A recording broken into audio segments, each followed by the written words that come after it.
Hey, John Kavakis here, and I've got a special edition of My Take. There are big things happening at Brooklyn. I had an opportunity to sit down and get caught up with Simon Elford. Let's see what he has to say. Okay, we're here with Simon Elford of Brooklyn, and we've got some good news and we got some challenging news as well. Simon, how you doing? I'm all right, thanks, John. Morning. How are you? I'm doing fantastic. We just came off the Chicago Shenanigans weekend. We had a great time. Thank you so much for your support for the show. The Brooklyn section of our booth is always a featured section. People get excited over it, and you always send us something that is really interesting for people to pick up and look at. And so we had the Camaro. You sent the Camaro. Yeah, no, yeah, We yeah. got the hot rod that Darren's working on. We'll talk a little bit about that. And they were two really fantastic models. A lot of excitement over the Camaro, a lot of interest in a hot rod. Everybody wanted to know what color it's going to be. But the show was great. Thank you for your support. Your interest in the hobby really means a lot to the people that are Brooklyn fans. And I'm one of your biggest fans. So It thank you. was. Thank you. It So looked like I it looked like a good understand. show. Go ahead. It looked like a good show. I've seen the pictures, and yeah, it looked. I must make it. I must try and make it one year. I'd love to come over and see everybody. We would love to have you. I'll buy your Diet Coke. Thank you very much. Worth the Yeah. trip. So you and I have had a few short discussions. I understand there's really good news for Brooklyn. Tell us what's going on. Yeah, well, Brooklyn carries on to be, going from strength to strength at the moment. The sales are generally good. Obviously, we just got Darren and Neil working there, but they've got more work than they can cope with, and the Camaro has done unbelievably well, really, for one of the best-selling models in recent years, and that alongside the Caribbean, which is really surprised all of us, has really caught us out how many we've sold of those. So yeah, and some of the other limited production we've done around the Morris Minor and the executive, well, that was last year. It's generated a lot of interest, and there's a few more models coming, and I'm already getting people writing in saying, can you put one of these aside for us? And it's been quite surprising, the actual general support and the fact that the Brooklyn, now we've done these changes, it seems to be working quite nicely now. Yeah, one of the things that was a little controversial when all the changes came down, and I really got a lot of respect for the way you walked through that. But there was, you've gone to the pre-order system, it's direct. But I think that whole system, if I remember correctly, allows you to control your production and inventory. Is that working out well for you? Yeah, no. Also, you've probably seen we've had some cheaper models for sale on the outlet. We just overstocked massively in the years before, especially on models that just weren't selling. And so now we're trying to pick models out, be a bit more choosy, and we're working on pre-orders a lot of the time. So yeah, we're putting stuff onto the website, getting general interest from people, and then it gives us some idea of how much we need to produce. So. Um, and I think if you look at like the Morris Minor, we managed to sell all 50 of those, and we probably picked about right with 50. We got the general idea of what was coming along, and we picked that out right. I think the one we've been caught out by has been the Caribbean, because I think initially we did about 60 or 70 of those, and it just wasn't anywhere near enough. Yeah. And we've done a similar amount again, and it's still nowhere near enough. So it's yeah, that really has caught us out, but that's good. I mean, if we're not being left with stock, that's what kills us, Yeah. and it allows us to make sure that we're building and concentrating on what's right, and not wasting time on things that just aren't going to sell. I remember reading a interview somebody did with Enzo Ferrari several years ago, and they kind of zeroed in on Ferrari production, which never seemed to quite meet demand. No, yeah. They asked him about it, and he said, "My goal is to produce one less Ferrari than we have buyers." So, Yeah, no, but I suppose that's kind of it. Yeah, no, you want to keep that demand high as well. Yes, kind of keep it all going. It works. It works. I know the dealers have all suffered, but now we get direct sales as well. That extra income that we get from that makes a huge difference to making it actually work. okay, so part of that reorganization, there still seems to be a few folks out there who don't quite understand the relationship between SMTS and Brooklyn. I know that the person who bought Brooklyn Brooklin also bought SMTS so that there would be a synergy there. But one of the things we discussed about a year ago was that Brooklyn would be concentrating on the car and truck models, and SMTS would focus more on the commercial end. Is that still working out pretty well? Yeah, so obviously, all Brooklyn models are still patterns are still done by Darren. Casting, moulding's all done by Neil, and then they're sent down to SMTS where we do the painting only, and then they're sent back up then to Brooklyn and they finish building. So they're still done by the Brooklyn team, and SMTS is doing. We've got a quite a big market for aeroplanes that we do for a gentleman in America, and we also do commercial work for other people. We're currently doing some engines for Cummins, a big diesel engine that they do. So so there's still that's kind of more or less where it is. And there's other jobs that Brooklyn have, like the Reaver boats. I'm sure people know we've done a lot of Reaver boats, and we carry on doing those, and we'll probably build those in Hastings, so we can keep Darren and Neil keep building on the cars. Yeah, amazing, amazing. So, Darren's doing the most. You know how much I think of Darren. I just think he's doing some of the best molds and castings that we've ever seen. Brooklyn at this point, as near as I can tell, and I've looked at these things closely. I was a big Motor City fan back in their heyday in the late 2000, 2010, 2012, just before they stopped. But I think that you guys are producing some of the finest white metal models I've ever seen. And it's exciting to see that. And I think it's beginning to show up in all this anticipation about the Camaro that's coming out. Yeah, Yeah. I'm hoping so. The Camaro is a tricky little model actually. Doesn't look it, but it's a real tricky little model. But it is coming. It's going to look stunning, it has to be said. One of the things that a number of people have mentioned to me is how much the collectors appreciate the extra care you're putting into that Camaro mold. I know there was a problem with the roof being a bit too Yeah. flat at one point. Some of the details, the leading edge of the bonnet didn't quite match up, and you just halted production and fixed it. That Yeah, dedication to details, I big. think 50th anniversary model has got to be right. 100% it's got to be right. And Darren was straight onto that. I hope he doesn't watch the video because it'll get even more big headed than he is now. So he'll love all this. But he's doing some amazing work. Yeah, I mean the Caribbean was something else. It really was. The Caribbean is just amazing. Yeah, the detail on that was just it works stupendously. It really did, and the Camaro. That's been a combination between Chris here at SMTS doing the 3D, but we just did a basic body, and then Darren's taken that on and added all the extra fine detail to it, and between the pair of them, it just looks stunning. So I saw a couple videos of Chris doing the 3D modeling. He's a little bit of a wizard with the Yeah, software, isn't he? yeah, no, he is, and he's taught. Chris started doing 3D stuff years ago, way before it was becoming kind of mainstream, and he taught himself really early on. So we're very, that skill has grown, and we've got other people who can do 3D, but it's the knowledge of our process that helps because you can't. It's not just drawing the 3D; it's knowing how the models go together. It's knowing the tolerances that you need to create in the models.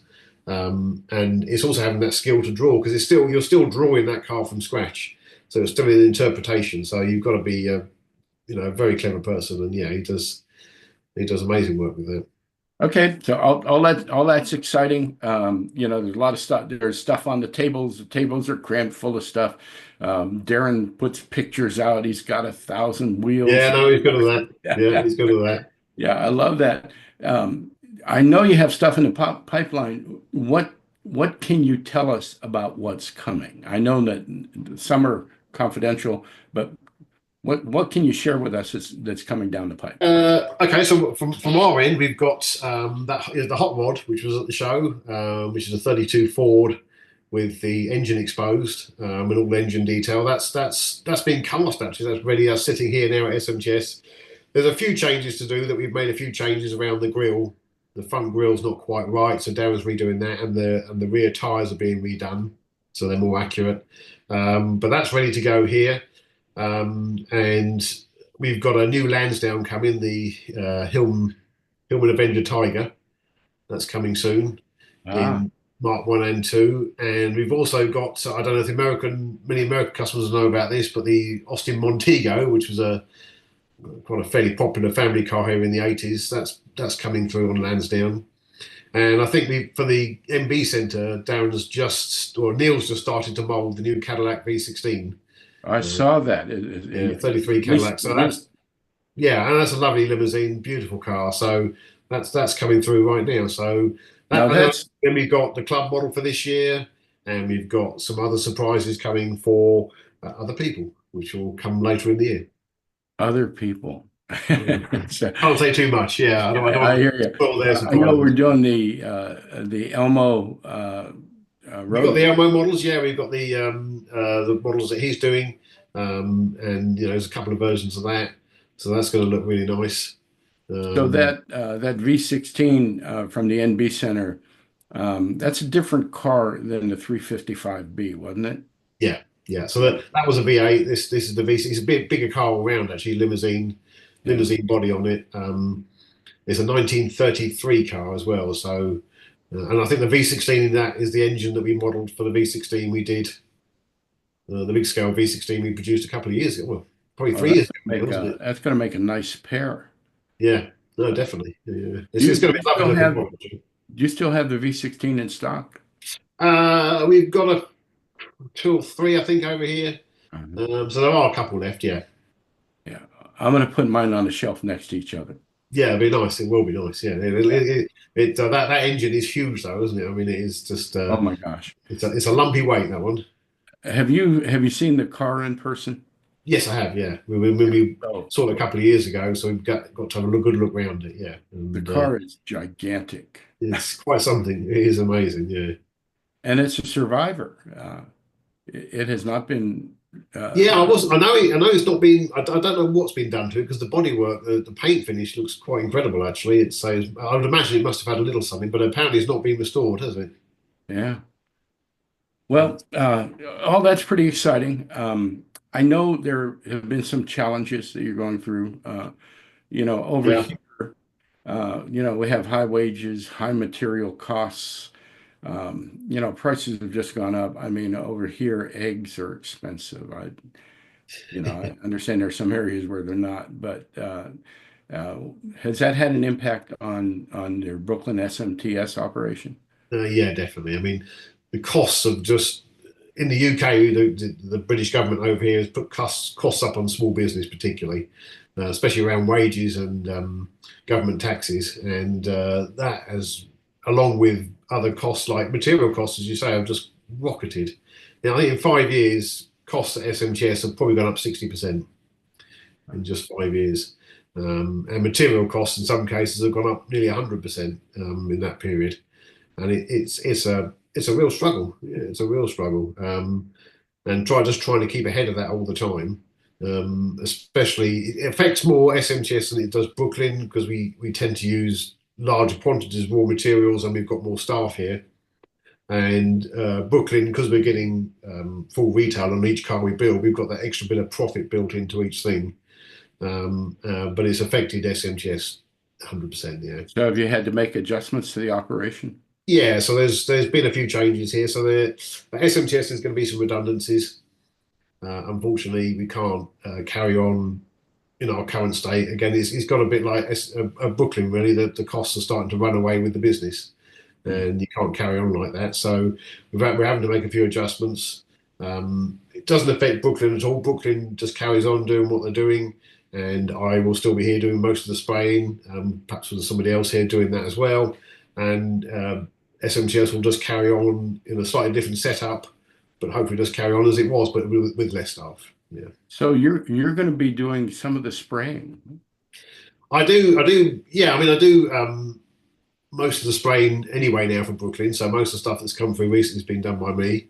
Um, I think the last batch of Brooklyns were done by somebody else. Phil did those, but I did the last Brooklyn collector's model, and I'm currently doing all the Camaros right now. So yeah, that's I've been doing that a lot recently. So yeah. So yeah, I mean, your finishes are fantastic. Again, some of the best white metal finishes. Of course, I've got one of the Selford's models. Yeah, no, yes. Mangusta. Quite Uh, old models now they are. So yeah. but it's a beautiful finish. So you've been doing that for some time. Yeah, so obviously, I built a lot of Buzz's cars for Conquest and Madison and Western models, collector's editions. I did most of those. So yeah, and that's what I did. I had my own business before I came into SMTS, and that's what I was doing. I was doing my own cars, and I worked for Keith here at SMTS, but I worked self-employed for a number of years doing bits and pieces. So we got Darren and Neil. I think Darren is the wizard of white metal. It's we've got you and Chris and some other folks at SMTS.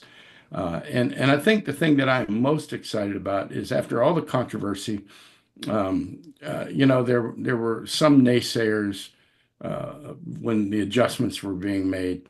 Uh, but for me, I'm most excited to hear that Brooklyn is healthy and standing on its own 2 feet. Yeah, The pipeline is full. The product is as good as it's ever been. I hear a lot about prices, yeah, but by any measure, Brooklyn's are still selling about the same price relative to pay that they were several years ago. It's yeah, just that everything's gone up. So I think, the Caribbean, I think it's a fantastic value for the quality model that it is. But I think the thing that is most exciting for me is to hear that those adjustments that you made and have been working in are working, and the company is viable. And yeah. that must put a smile on the face of the owner. That's the most important thing. I mean, it was drastic what happened. I mean, you can't, we went from that factory in Bath and we're now down to a little workshop with just Darren and Neil working there. But it was, the industry's just changed so much, and you've got to ask yourself why there's only really Brooklyn and SMTS in the UK left of this kind of scale doing anything. Yeah. And it's just got, the industry's changed, the collectors have moved on sometimes, or unfortunately some have passed away, and it's got difficult, and with the costs of that, you've got to structure your business to the market you've got, and I think we've got that sweet spot, we've got that just right now.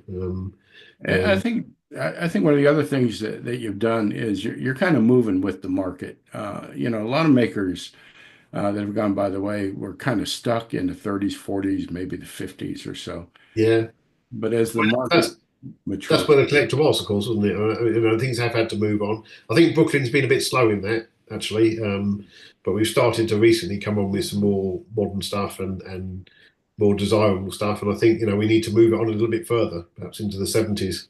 yeah, We'll be looking at that next. yeah. Well, I'd be excited to see that too. Some of your resin makers are doing very well with cars from the 70s, and Yeah, no, some of that stuff's attract. I'm really attracted to some of that, and yeah, we I used to want call to. that the Malaise era. Yeah, no, yeah, definitely, yeah. But it's come really on strong now, isn't it? That's the when you look at all the Chinese stuff, a lot of that is 70s, and Yeah. really into the 70s, some of that now, isn't it? My dad bought a 74 Cadillac Fleetwood Yeah, Brougham. Um, and I was so excited when he ordered it. My dad had never had anything, it was funny because I went with him to order the Cadillac, and we're driving home from the Cadillac dealer. And I just turned and I said, Dad, you've been driving secondhand cars, old station wagons, sedans. What happened? And he looked at me, he said, Well, you moved out.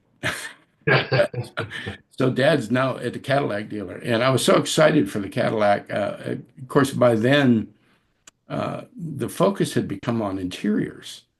yeah. They had all the velour and the pull handles and all this stuff on that. But when Dad got the car, it had I think it was a 455, might have had the 500 cubic inch engine in it. It only 500. made like 230 horsepower. Yeah, yeah, yeah. It was a big Uh, engine. It was a very big engine. I mean, you could all but throw an anchor out the back to keep it from going anywhere. But those were the cars some of our customers have just grown up with, and they were Yeah, inspired yeah, to. no, definitely. No, Yeah, no. I love them. I think I loved all those big yachts. They were just superb. I've got a couple of friends who had them over here, and unfortunately, on the British roads, they're interesting to drive. It has to be said. Okay, so here's my question for you today. If you could make any model, I said this to you before. I'd love to do a Lincoln Continental Mark V. Mhm.